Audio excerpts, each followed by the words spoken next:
ನನ್ನೆಲ್ಲ ಕೇಳುಗ ಮಿತ್ರರಿಗೆ ನಮಸ್ಕಾರ. ಧರ್ಮಶ್ರೀಯ ಆಡಿಯೋ ಪುಸ್ತಕದ 17ನೇ ಭಾಗಕ್ಕೆ ಎಲ್ಲರಿಗೂ ಸ್ವಾಗತ ಸುಸ್ವಾಗತ. ಇಂದಿನ ಸಂಚಿಕೆಯಲ್ಲಿ ನಮ್ಮ ಸತ್ಯನು ವಿದ್ಯಾರ್ಥಿ ವೇತನಕ್ಕಾಗಿ ಪ್ರೊಫೆಸರ್ನ ಬಳಿ ಮಾತನಾಡುತ್ತಿರುತ್ತಾನೆ. ಅಲ್ಲಿನ ಮುಂದಕ್ಕೆ,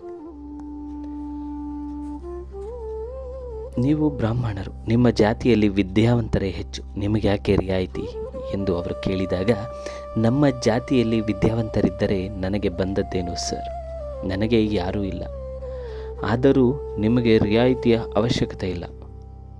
ಜಾತಿ ಭೇದ ಮನಸ್ಸಿನಲ್ಲಿದ್ದರೂ ಹೀಗೆ ಮಾತನಾಡುವಂತಹ ಜಾತಿ ದ್ವೇಷ ಅಂತಹ ವಿದ್ಯಾವಂತರಾದ ಪ್ರೊಫೆಸರಲ್ಲಿ ಇದೆ ಎಂದು ನಾನು ಭಾವಿಸಿರಲಿಲ್ಲ. ಕ್ಲಾಸಿನಲ್ಲಿ ಏನು ಬರದೇ ಇರುವ ಸಿನಿಮಾ ನೋಡಿಕೊಂಡು ಮಜಾ ಮಾಡುವ ಸಾಹುಕಾರರ ಮಕ್ಕಳಿಗೆ ನೀವು ರಿಯಾಯಿತಿ ಕೊಟ್ಟಿದ್ದೀರಿ, ನನಗೆ ಅದರ ಅವಶ್ಯಕತೆ ಇಲ್ಲ ಅಂತೀರಿ.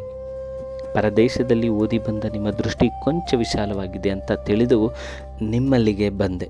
ನನ್ನ ತಿಳುವಳಿಕೆಯೇ ತಪ್ಪು ಅಂತ ಈಗ ಅರ್ಥವಾಯಿತು. ಆಗಲಿ, ನಮಸ್ಕಾರ ಎಂದು ಹೇಳಿ ಹೊರಗೆ ಬಂದೆ. ಅದೇ ದಿನವೇ ನನ್ನ ಜೀವನದ ದಾರಿಯನ್ನೇ ಬದಲಿಸುವ ಸಂದರ್ಭವೊಂದು ಘಟಿಸಿತು. ಸಾಯಂಕಾಲ ಪ್ರಭಾ ಟಾಕೀಸಿನ ಹತ್ತಿರವಿರುವ ಒಂದು ಫ್ಯಾನ್ಸಿ ಅಂಗಡಿಯಲ್ಲಿ ಫೌಂಟೇನ್ ಪೆನ್ನಿಗೆ ಹೊಸ ಮುಳ್ಳು ಹಾಕಿಸುತ್ತಾ ನಿಂತಿದೆ. ಅಂಗಡಿಯವನಿಗೆ ಕೊಡಬೇಕಾದ ದುಡ್ಡು ಕೊಟ್ಟು ಹಿಂದಕ್ಕೆ ತಿರುಗಿದೆ. ನನ್ನ ಹಿಂಭಾಗದಲ್ಲಿಯೇ ಸುಮಾರು 20 ವರ್ಷ ವಯಸ್ಸಿನ ಒಬ್ಬ ತರುಣಿ ನಿಂತಿದ್ದಳು. ಆಕೆ ಅಂಗಡಿಯಲ್ಲಿ ಮಾರುತ್ತಿದ್ದ ಕ್ರೋಶ ಕಡ್ಡಿಗಳನ್ನು ಕೈಗೆ ತೆಗೆದುಕೊಂಡು ಪರೀಕ್ಷಿಸುತ್ತಿದ್ದಳು. ಮುಖದ ಮಾಟ, ಕಣ್ಣಿನ ದೃಷ್ಟಿ, ನಿಂತ ನಿಲುವು ಎಲ್ಲದರಲ್ಲಿಯೂ ಆಕೆಯನ್ನು ನಾನು ಎಲ್ಲಿಯೋ ನೋಡಿದ ನೆನಪು. ಪರಿಚಿತಳಂತೆ, ತೀರಾ ಪರಿಚಿತಳಂತೆ, ನನಗೆ ಚೆನ್ನಾಗಿಯೂ ಗೊತ್ತಿರುವಂತೆ ಕಾಣಿಸುತ್ತಿದ್ದಳು. ಎಲ್ಲಿ, ಎಂದು ಎಂಬುದು ಮಾತ್ರ ಅರಿವಿಗೆ ನಿಲುಕಿರಲಿಲ್ಲ. ಸರಿಯಾಗಿ ದಿಟ್ಟಿಸಿ ನೋಡಿದರೆ ಏನೆಂದುಕೊಳ್ಳುವಳು ಎಂಬ ಅನುಮಾನದಿಂದ ನನ್ನ ನೋಟವನ್ನು ಬೇರೆ ಕಡೆ ತಿರುಗಿಸುವುದರಲ್ಲಿದ್ದೆ. ಅಷ್ಟರಲ್ಲಿ ಆಕೆಯೇ ಮಾತನಾಡಿಸಿದಳು. ಏನು, ಗುರುತು ಸಿಕ್ಕಲಿಲ್ವೇನೋ ಸತ್ಯ? ನನಗೆ ತಕ್ಷಣ ಗುರುತು ಸಿಕ್ಕಿತು. ಏನು ರಾಜಮ್ಮ ಇಲ್ಲಿ ಎಂದು ಕೇಳಿದೆ ನಾನು. ನೀನು ಈ ಊರಿನಲ್ಲಿ ಓದ್ತಾ ಇದ್ದೀಯ ಅಂತ ಯಾರೋ ಹೇಳಿದರು. ಯಾವ ಕಾಲೇಜೋ ಏನೋ, ಹೇಗೆ ನನಗೆ ಗೊತ್ತಾಗಬೇಕು ಹೇಳು? ಅಂತೂ ಸಿಕ್ಕಿದೆಯಲ್ಲ, ಈಗ ಸರಿಯಾಗಿ ಗುರುತು ಸಿಕ್ಕಿದೆ ಎಂದು ನಕ್ಕಳು. ನೀನು ಇಲ್ಲಿ? ನಾನು ಮೈಸೂರನ್ನೇ ಸೇರಿದೆ ಎಂದು ಹಿಂತಿರುಗಿಸಿ ರಸ್ತೆಯ ಹತ್ತಿರ ಸೈಕಲ್ ಹಿಡಿದು ಸಿಗರೇಟ್ ಎಳೆಯುತ್ತಾ ನಿಂತಿದ್ದವರನ್ನು ತೋರಿಸಿ ಹೇಳಿದಳು, ಇವರೇ ನಮ್ಮ ಮಿಸ್ಟರ್. ರಾಜಮ್ಮ ಹಾಗೆ ಹೇಳುತ್ತಿದ್ದನ್ನು ಅವಳ ಮಿಸ್ಟರ್ ನೋಡಿದರು. ನನಗೆ ಸಂಕೋಚವಾಯಿತು. ಅದನ್ನು ಕಂಡು ಅವರು ಹತ್ತಿರ ಬಂದು ನನ್ನ ಭುಜದ ಮೇಲೆ ಕೈ ಹಾಕಿ ಹೆಂಡತಿಗೆ ಇಂಗ್ಲಿಷ್ನಲ್ಲಿ ಹೇಳಿದರು, ಇವರು ನನ್ನ ಹಳೆಯ ಸ್ನೇಹಿತರು. ಇವರೇ ಏನು ನೀನು ಹೇಳುತ್ತಿದ್ದ ಸತ್ಯ? ನನಗೆ ಮತ್ತು ಸಂಕೋಚವೆನಿಸಿತು. ರಾಜಮ್ಮನ ಯಜಮಾನರು ನಮ್ಮ ಕಾಲೇಜಿನ ಇತಿಹಾಸದ ಉಪನ್ಯಾಸಕರಾದ ದೇವಪ್ರಸಾದರು. ಅವರು ಹೇಳಿದರು, ನೋಡು, ಇವರು ನನ್ನ ಮೇಲೆ ಕೋಪ ಮಾಡಿಕೊಂಡಿದ್ದಾರೆ, ಅದಕ್ಕೆ ನನ್ನ ಕೂಡ ಮಾತನಾಡೋದಿಲ್ಲ. ನಿನ್ನ ಸ್ನೇಹಿತರು ಅಂತ ಗೊತ್ತಿದ್ದರೆ ಇಷ್ಟು ದಿನಕ್ಕೆ ಮೊದಲೇ ಮಾತಾಡಿಸಿ ರಾಜಿ ಮಾಡ್ಕೋತಿದ್ದೆ. ವಿಚಾರವೇನೆಂಬುದು ಅವಳಿಗೂ ತಿಳಿದಂತೆ ಕಾಣುತ್ತಿತ್ತು. ದೇವಪ್ರಸಾದರು ನನ್ನ ಕೈ ತೆಗೆದುಕೊಂಡು ಕುಲುಕಿದರು. ಮತ್ತೊಮ್ಮೆ ನನ್ನ ಹೆಗಲ ಮೇಲೆ ಕೈ ಹಾಕಿ, ಅದೆಲ್ಲ ಮರ್ತು ಬಿಡಿ ಮಿಸ್ಟರ್ ಸತ್ಯ ಎಂದರು. ನನ್ನನ್ನು ಕ್ಷಮಿಸಿ ಸರ್. ನಡಿ ಸತ್ಯ, ಮನೆಗೆ ಹೋಗೋಣ. ಸದ್ಯ ಸಿಕ್ಕಿದೆಯಲ್ಲ ಪುಣ್ಯಾತ್ಮ. ಇನ್ನು ಯಾವುದಾದರೂ ದಿನವಾಗಿದ್ದರೆ ನಾನು ಅವರ ಮನೆಗೆ ಹೋಗುತ್ತಿದ್ದೇನೋ ಇಲ್ಲವೋ, ಆದರೆ ಆ ದಿನ ಕಾಲೇಜ್ ಪ್ರೊಫೆಸರರ ಮಾತಿನಿಂದ ಮನಸ್ಸಿಗೆ ಬೇಸರವಾಗಿತ್ತು. ರಾಜಮ್ಮನ ಭೇಟಿಯಿಂದ, ನಿಶ್ಚಿತೆಯಿಂದ ಸದಾ ನಗುತ್ತಿದ್ದ ಬಾಲ್ಯ ಜೀವನ ನೆನಪು ಮನಸ್ಸಿನಲ್ಲಿ ತೇಲಿ ಬಂತು. ನಾನು ಪ್ರಸನ್ನನಾಗಿದ್ದೆ.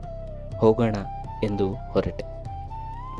ಕೊಂಚ ದೂರ ನಡೆದ ಮೇಲೆ ತಾವು ಬೇರೆ ಸ್ವಲ್ಪ ಕೆಲಸ ಮುಗಿಸಿಕೊಂಡು ಹಿಂದೆ ಬರುವುದಾಗಿ ನಾವಿಬ್ಬರು ಹೋಗುತ್ತಿರಬೇಕಾಗಿಯೂ ಹೇಳಿ ದೇವಪ್ರಸಾದರು ಸೈಕಲ್ ಹತ್ತಿದರು.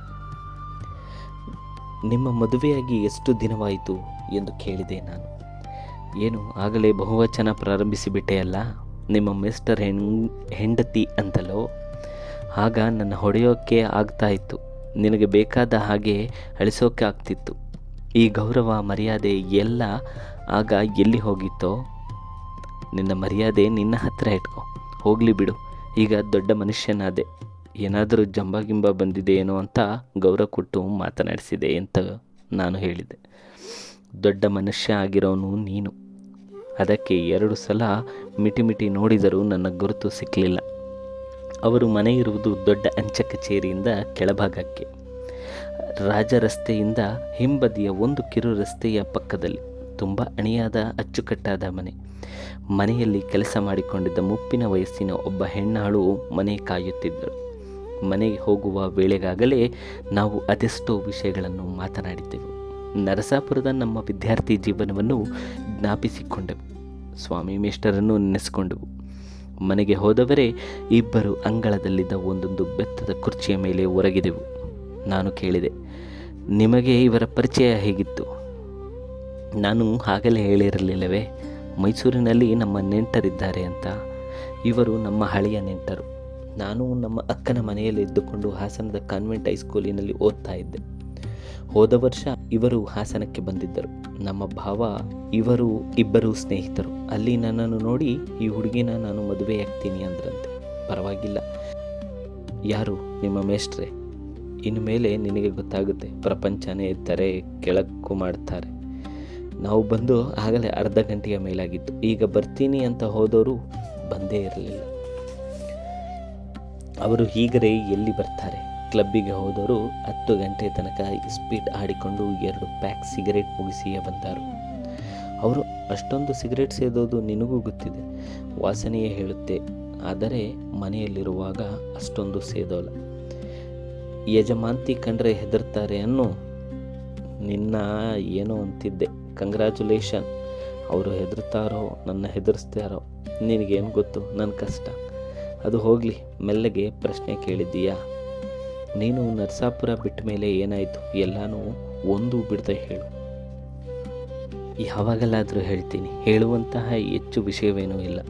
ಕೂತಿರು, ಬಂದೆ ಎಂದು ಹೇಳಿ ರಾಜಮ್ಮ ಒಳಗೆ ಹೋದಳು. 10 ನಿಮಿಷದಲ್ಲಿ 2 ಕಪ್ಪು ಬಸಿಗಳಲ್ಲಿ ಕಾಫಿ ತೆಗೆದುಕೊಂಡು ಬಂದಳು. 1 ಕಪ್ ಬಸಿಯನ್ನು ನನ್ನ ಮುಂದಿಟ್ಟು ತಗೋ ಎಂದಳು. ನಾನು ತೆಗೆದುಕೊಳ್ಳಲಿಲ್ಲ. ನನ್ನದು ಮಡಿವಂತ ಮನೋಭಾವವೆಂದಲ್ಲ. ಅದುವರೆಗಾಗಲೇ ನಾನು ಬ್ರಾಹ್ಮಣದವರಲ್ಲ ಮನೆಯಲ್ಲಿ ಊಟ ಮಾಡಿದ್ದೆ. ಹರಿಜನರ ಮನೆಯಲ್ಲಿ ಉಪಹಾರ ಮಾಡಿದ್ದೆ. ಆದರೆ ಅದೇಕೋ ನನಗೆ ತಿಳಿಯದಂತೆ ಕ್ರೈಸ್ತರ ಮನೆಯಲ್ಲಿ ಕಾಫಿಯನ್ನು ಮುಟ್ಟುವುದಕ್ಕೂ ಮನಸ್ಸಿನಲ್ಲಿ ಒಂದು ವಿಧವಾದ ವಿರೋಧವಾಗುತ್ತಿತ್ತು. ರಾಜಮ್ಮ ತಂದು ಮುಂದೆ ಇಟ್ಟಿದ್ದನ್ನು ನೋಡಿ ನನ್ನ ಮುಖ ಗಂಭೀರವಾಗಿತ್ತು. ದೃಷ್ಟಿ ಗಡುಸಾಯಿತು. ಒಮ್ಮೆ ತಲೆಗೆತ್ತಿ ಅವಳ ಮುಖ ನೋಡಿದೆ. ಅವಳ ಮುಖವು ಪೆಚ್ಚಾಗಿತ್ತು. ನಾನು ಅದನ್ನು ಮರೆತು ಬಿಟ್ಟಿದ್ದೆ. ಆದರೂ ನೀನು ಈಗ ಕಾಲೇಜಿನಲ್ಲಿ ಓದ್ತಾ ಇರೋನು. ಓದಿದ ಮಾತ್ರಕ್ಕೆ ಎಲ್ಲನೂ ಬಿಟ್ಟು ಬಿಡಬೇಕು ಅಂತ ಇಲ್ಲ. ಇದನ್ನು ತೆಗೆದು ಒಳಕ್ಕೆ ಇಡ್ತೀಯೋ ಇಲ್ವೋ? ನನ್ನ ಧ್ವನಿ ಗಡುಸಾಗಿತ್ತು. ಅದನ್ನು ಗುರುತಿಸಿದ ಅವಳು ಕಪ್ಪು ಬಸಿಗಳನ್ನು ಒಳಗೆ ತೆಗೆದುಕೊಂಡು ಹೋದಳು. ಅವಳು ಕುಡಿಯಲಿಲ್ಲ. 1-2 ನಿಮಿಷದಲ್ಲಿ ಕೈಯಲ್ಲಿ ಒಂದು ಕಿತ್ತಳೆಯ ಹಣ್ಣು ಹಿಡಿದುಕೊಂಡು ಹೊರಗೆ ಬಂದಳು. ದುಗಡದಿಂದ ಅವಳ ಮುಖ ಭಾರವಾಗಿತ್ತು. ಹಣ್ಣನ್ನು ಸುಲಿದು ನನ್ನ ಮುಂದೆ ಇಟ್ಟಳು. ಇದನ್ನಾದರೂ ತಿಂದಿಯಾ ತಾನೆ ಎಂದಳು. ಅವಳ ಮನಸ್ಸನ್ನು ಇನ್ನೂ ನೋಯಿಸಬಾರದೆಂದು ನಾನೇ ತೆಗೆದುಕೊಂಡೆ. 1-2 ನಿಮಿಷ ನಾವು ಯಾರೂ ಮಾತನಾಡಲಿಲ್ಲ. ಬೆತ್ತದ ಕುರ್ಚಿ ಒರಗಿಕೊಂಡು ಮೇಲ್ಭಾಗವನ್ನು ನೋಗುಡುತ್ತಾ ಅವಳು, ಅದೇನೋ ನಿನ್ನ ಕಂಡ್ರೆ ನನಗೆ ಮೊದಲಿನಿಂದಲೂ ಭಯ. ಆಗ ಒಂದು ಸಲ ಮಾಡಿದ ಹಾಗೆ ಈಗಲೂ ನನ್ನ ಎಲ್ಲಿ ಒಡೆದು ಬಿಡ್ತೀಯೋ ಅನ್ನಿಸುತ್ತೆ. ನಾನು ಎಷ್ಟೋ ಸಲ ಯೋಚಿಸಿದ್ದೀನಿ. ನೀನು ಅಂದರೆ ನನಗೆ ಭಯವಿದೆ. ಆದರೂ ನಿನ್ನಷ್ಟು ಹೊಂದಿಕೊಂಡ ಸ್ನೇಹಿತರೇ ನನಗೆ ಇಲ್ಲ. ನಾನು ಇಲ್ಲಿಗೆ ಬಂದ ಮೇಲೂ ಇವರ ಕೈಲಿ ನಿನ್ನ ವಿಷಯ ಅದೆಷ್ಟು ಸಲ ಹೇಳಿದ್ದೆ ಅಂತ. ಹೋಗಲಿ, ನಾನು ಕಾಫಿ ಕೊಟ್ಟೆ ಅಂತ ಕೋಪ ಮಾಡ್ಕೋಬೇಡ. ಕೊನೆಯ ಪಕ್ಷ ವಾರಕ್ಕೆ 4 ದಿನವಾದರೂ ಮನೆಗೆ ಬರಬೇಕು. ನಾನೇನೋ ನರಸಾಪುರದಲ್ಲಿ ಓದುತ್ತಿದ್ದ ರಾಜಮ್ಮನೆ, ನೀನು ಮಾತ್ರ ಬರದೇ ಇದ್ದೀಯಾ ಎಂದಳು. ಹಿಂದೂ ತತ್ವಶಾಸ್ತ್ರದಲ್ಲಿ ಹೇಳುವಂತೆ ಆತ್ಮದ ಜನ್ಮಾಂತರದ ಸ್ಥಿತಿಯನ್ನು ನಾನು ನಂಬುತ್ತೇನೆ. ಅದಾವ ಜನ್ಮದ ಮೈತ್ರಿಯೋ ರಾಜಮ್ಮ ಮತ್ತು ನನ್ನ ನಡುವೆ ಬೆಸೆದುಕೊಂಡಿತ್ತೋ ನನಗೆ ತಿಳಿಯದು. ನನ್ನ ಬಗೆಗೆ ಅವಳಲ್ಲಿದ್ದ ವಿಶ್ವಾಸಕ್ಕೆ ಕಡಿಮೆ ಇಲ್ಲದ ಸ್ನೇಹವು ಅವಳ ವಿಷಯದಲ್ಲಿ ನನಗೆ ಇತ್ತು. ನಾನು ಎಷ್ಟು ದಿನ ಅವಳನ್ನು ನೆನೆಸಿಕೊಂಡಿದ್ದೆ. ವಿಶ್ವಾಸ ಎಂಬುದನ್ನು ನಾನು ಎಷ್ಟೋ ಜನರಲ್ಲಿ ಕಂಡಿದ್ದೆ. ಶಂಕರ ಮತ್ತು ನನ್ನ ನಡುವೆ ಉತ್ಕಟ ವಿಶ್ವಾಸವಿದೆ.